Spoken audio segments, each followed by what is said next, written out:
اللہ الرحمن الرحیم عن ابن عباس رضی اللہ تعالی عنہما قال سمعت رسول اللہ صلی اللہ علیہ وسلم یقول عینان لا تمسہما النار عین بکت من خشیت اللہ وعین باتت تحرس فی سبیل اللہ رواہ الترمذی وحسنہ حاکم۔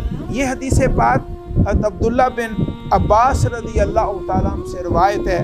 وہ فرماتے ہیں کہ میں نے سمعت رسول اللہ کے پیارے رسول حضرت محمد مصطفیٰ صلی اللہ علیہ وسلم کو سنا، یقول انہوں نے فرمایا عینان لا تمسہما النار، دو قسم کی آنکھیں ہیں جن کو دوزخ کی آگ نہیں چھوئے گی۔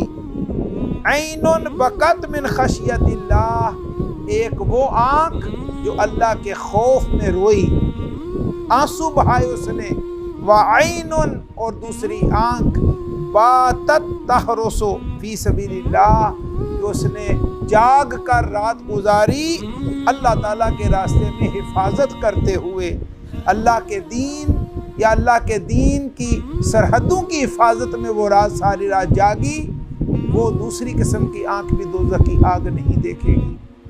اور اس حدیث پاک کو امام ترمذی نے روایت کیا ہے اور اس کو حسن قرار دیا امام ترمذی نے، اور امام حاکم نے بھی اس حدیث پاک کو لیا ہے۔